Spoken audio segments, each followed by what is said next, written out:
Well, hi folks, Dr. Kremens here. Going to talk a little bit about the midterm assignment and the readings for it. So let me go into a little bit of detail on that.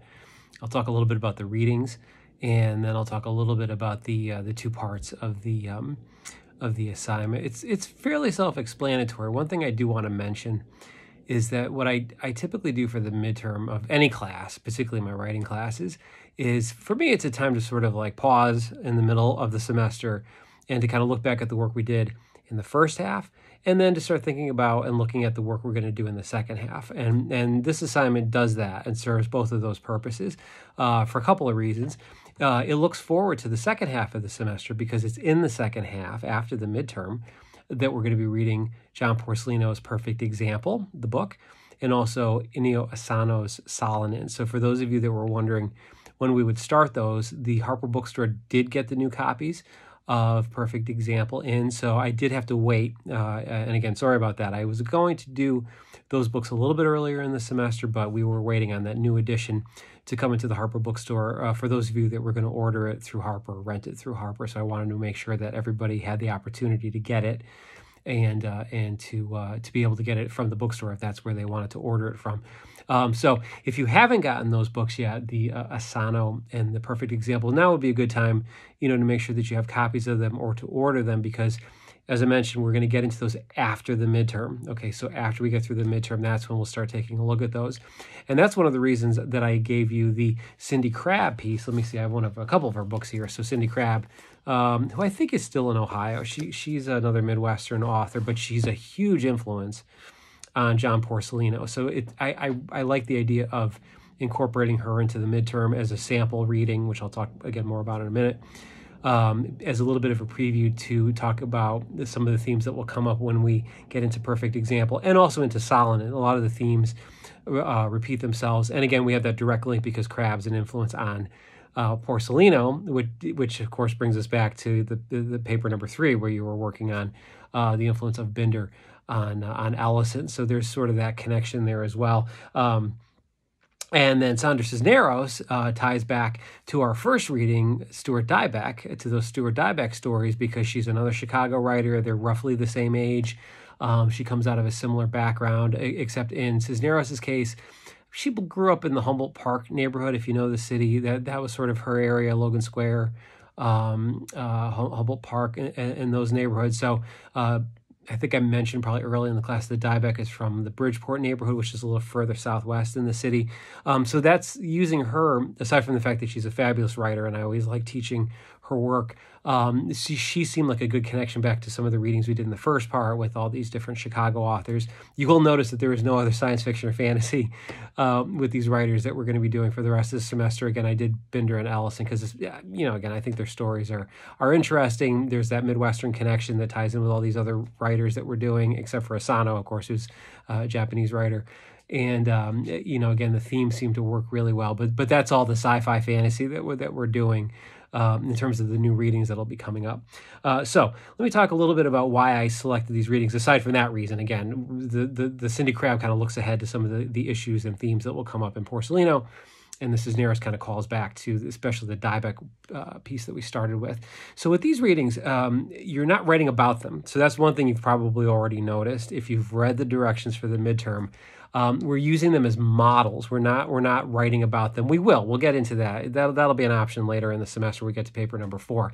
But for right now, I just wanted you to read Cisneros and Crabb because, as I've been saying all along, and as most of you wrote about in your last paper, that theme of friendship and the kind of bonds that are formed amongst people has come up repeatedly, intentionally so, in the readings that we've done so far this semester. And so that is what these two new readings have to do with the ones that we did so far. We have the same kinds of themes coming up, again, without the science fiction fantasy overlay that we had in the last couple of pieces, particularly with the Cisneros. The Cisneros one about her mother is not only a tribute to her mother, but it shows the impact that her mother had on her, even though her mother, as you'll see when you read the essay, felt kind of thwarted, lived a life in which she was very happy with her family, but clearly wanted to be a singer or an artist and didn't have the opportunities to do that. So Cisneros felt that it was somewhat, I think, her responsibility or even obligation to carry on those dreams that her mother had had. And that's why in the essay, she starts off in this altar, this verbal altar that she creates for her mother, where she talks about how often her mom would take her and her siblings to the opera, to the museums in Chicago when they were kids, because her mom had that artistic, creative impulse, even though she wasn't always able to express it because of the work she had to do for her family. And so that's really a tribute to her mother. And I guess, would you call that a friendship? Of course. I mean, she seems like she was very close to her mom, but she clearly tells us in that essay what she learned through her mother. As an adult now, writing this essay, she's looking back on all the things that her mother gifted to her as a young person, all the things that even as a young person, Sandra Cisneros probably didn't even realize were being given to her through her mom. And she tries to use those gifts that she has as a writer to carry out those dreams. And she did. Sandra Cisneros is one of the most successful American writers of the last 35, 40 years. Her first book, House on Mango Street, which some of you maybe read in high school or read pieces of, maybe in some of your high school classes, is a very popular book. I remember reading it when I was a first year in college. In fact, I think I read Sandra Cisneros's The House on Mango Street in my English 102 class. Now, remembering this, I didn't remember that before I started making this video. But that was one of the books that my English 102 teacher had us read. So I guess I'm carrying on that tradition myself, although we're not doing something from The House on Mango Street, which is her sort of autobiographical set of short stories where the main character is loosely patterned after her experiences from when she was a kid. So that's one of the examples. The other one, the Cindy Crabb, which, as I said, is a bit of a preview for Porcelina, because Porcelina looks to her as a kind of influence. She's not an artist in the way Porcelino is, because if you've looked through that book and you already have a copy, you know it is a graphic novel that we'll be reading. This one has illustrations in it. She puts them on the sides, almost like little doodles, right, on the paper, on the essay here. These are called, by the way, zines, or fanzines they used to be called. So some of her work she publishes in this form. She photocopies her essays in these little booklets, and then they've also been collected in books like this from Microcosm Press. And as I mentioned on the video, or excuse me, on the video, this is the video, as I mentioned in the update that I posted, Crabb is really interesting. She's primarily an essayist, so she's writes these autobiographical essays about her experiences. She's a LGBTQIA activist. That's a lot of what she's done over the course of her career. And I think most recently she also earned a psychotherapy degree. So she's also working now as a psychotherapist. So she's an interesting kind of mixture. She does publish, and she's got a few books of her writings that have been published, but she also works professionally as a psychotherapist, which I think is an interesting part of her career. And that kind of compassion and empathy, by the way, that's essential for a career like that. I think you kind of will notice when you read enough of her writing, it really does come across really, really well in her pieces. And her essay called Cape Cod, which for those of you that are not from the East Coast, as I am, Cape Cod is that part of Massachusetts, the state of Massachusetts, that looks like the arm sort of stretching out, or almost like an Arm and Hammer kind of fist, like that, out into the Atlantic Ocean. That's Cape Cod. Actually, when I was a kid, we would often go there for a summer vacation for a few days, because it's really close to where I grew up in Connecticut. And it's a pretty popular tourist destination if you're in New England. So every summer we would go there, and it's beautiful. It's not very big, and it's as touristy places go, it's actually fairly low key and kind of quiet, but it's a great place. And so in her story, unlike Cisneros's, which is about her mom and the impact that her mom had on her as an artist and as a writer, in Cindy Crabb's piece, we see how her friend Elliot had an impact on her, because they're kids. They're squatting. They shouldn't be in that house, but they're these young punk rock kids, and they're squatting together on Cape Cod as they try to decide what they're going to do in their future. Are they going to become artists? Are they going to become writers? What are they going to do? And they're also, you should probably notice, mourning the loss of one of their other friends. And so there's a lot going on in that essay. But Cindy Crabb always writes in a very straightforward, very simple, almost diary-like style, which is why I've always admired her. And I have to say, I saw her read once here in Chicago, probably 5-6 years ago, from this issue, actually, of her little fanzine that she publishes every couple of years.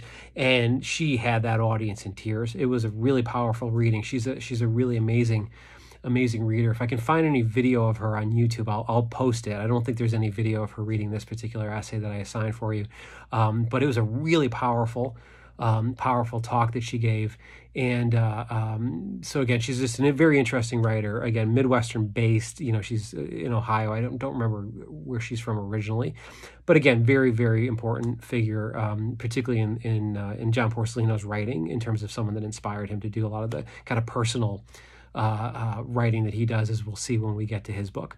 So why did I have you read these? So as I mentioned, the reason I'm having you read them is they're your models. So for the first part of your midterm, you're going to be writing a narrative essay, almost like the first one that we did, right? Because if you remember, the first one with the map was really more of a narrative essay. So you're not analyzing Cindy Crabb, you're not analyzing Cisneros. You could certainly refer to them in your essay if you want to, but you're writing your own narrative of a few paragraphs. All those details are on the directions. You could take a look at those, about a particular friendship that you have had that has had that kind of impact on you, in the same way that Cisneros' mom had that impact on her, in the same way that Elliot had that positive, life-changing, I would say, impact and friendship with Cindy Crabb. So those are models that you can use.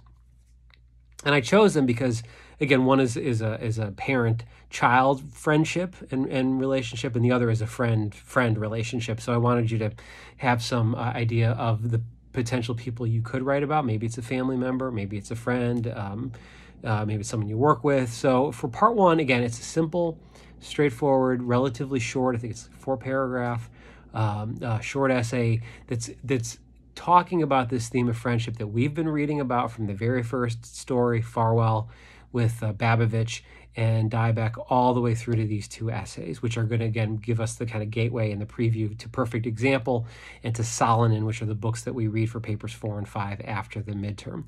Now, that's the first part. The second part of the midterm is short also. It's 2 paragraphs. That one also, as I said, looks forward to the second half of the semester. And I think in one of my last videos, I mentioned the fact that at the end of the semester, I do a revision assignment. This is after we've gotten through, papers 4, paper 5. And at that point, you'll have an opportunity to look back on the first 3 papers of the class and decide which one of them you might want to revise to improve and hopefully to bring the grade up on. And so you'll notice that what I'm doing with the second part of this is to have you already start thinking about that. Once you look back through papers number 1, 2, and 3, you'll have the opportunity to already start thinking about which one of those was your weakest paper, which one needs the most work on it, and that'll end up being your assignment at the very end of the semester. Now, again, you're not doing that revision now. That's at the end of the semester. We don't get to that assignment until April, actually, end of April. But I want you to start thinking about that because we've completed the first 3 papers of the semester. And so this is a good opportunity to pause, to do a little reflection, which is what both of these short essays are, actually. The first one is a kind of reflection on this idea of friendship that we've been, I guess you could say, pursuing through these first couple of assignments, first 3 assignments. And then we're also thinking about that process of revision that we won't get to yet, but we will get to it at the end of April. Now, another aside here real quick. Papers number 4 and 5 are also kind of linked together, and there's revisions that we'll do within that set of assignments in the second half of the semester. Again, we'll talk about that late March, end of this month, and in early April. We're not there yet either. But that's what the second half is about. Now that we've done the first 3 papers in the class, I want you to think about them, read through my comments on them, look back at my comments and reflect on them, and tell me of those 3 papers, which is the one you may decide you want to revise at the end of the semester. Now, one other thing I want to mention, a couple of you emailed me about this, and I'm glad that you already asked this. For that very final assignment of the semester, again, this is going to be at the end of April, early May, I do give an alternate topic. So if you're in a position where you don't have something you want to revise, or your grades have been consistent and you're happy with them, and you don't have something that you can return to do revisions on, there's always an alternate topic on that final that I do for English 102, where if you don't want to do a revision, there's another topic that honestly is I usually do things that are more like a narrative kind of an essay, almost like the first part of this midterm. But again, that's going forward a little bit, so we'll talk more about that at the end of April. We're not there yet. So let me sum up here a little bit. So again, for next week, you're reading Cindy Crabb and you're reading the Sandra Cisneros. I'm not going to give a quiz on them now because, as I said, you're not writing about them. You're using them simply as models and to give you ideas of how to structure your first part of the midterm. And I'll do in one more video, obviously, before we do the the midterm, where I'll talk more about that and maybe mention a couple other things on how to structure that first part of the midterm. And then the second part of the midterm, again, is asking you to look back and write me 2 paragraphs on what you think of your first 3 papers, and if you are going to revise one of them, which one will it be, and which one do you think you'll revise at the end of the semester? And if you think you're not going to revise any of them, that's what your short essay of that part of the midterm can be about. You can say, well, I did pretty well in those. Here's what I thought worked really well. And when we get to the final in late April, early May, I'll probably focus on the alternate topic that I'll give you with those directions. So that's where we are. As I said, the midterm for me in all my classes is always a way to sort of pause. You'll notice that these 2 little essays are not even quite as long as the first 3. I do that partially because I also know that in a lot of your classes, this is probably where you're going to be getting really detailed assignments. Maybe this is the first major assignment you'll have had for some of your classes, or you'll have a big midterm. So because we've been doing so many papers, we do them every other week, we're in a good position now where we can kind of take a little bit of a step back and do a couple of shorter little response essays to kind of see where we are. And I do that again even in in-person classes. The midterm is always sort of like a pause and kind of reflect part of the semester, because we've put in so much work in the first half. And again, I want to thank you for the work that you've been putting in, all the great questions that you've given me, all the great responses to the feedback. As I said in my last couple of videos, if you do have any questions, of course, email me. If you have any questions on this midterm, make sure that you let me know. I will do another video before we even get into next week with the midterm. But for now, the main thing you want to focus on would be reading the Cindy Crabb essay and the Sandra Cisneros essays, because those will give you a sense of what kind of model you can use in order to write your paper for the midterm, especially the first part of it. All right. So if you have any questions, like I said, send me an email, and I'll be back a little bit later this week with some other thoughts on that first half, of the midterm, and how you might be able to use these 2 writers as a kind of a model for the kind of work that you're doing. All right. So I'll see you later. Bye.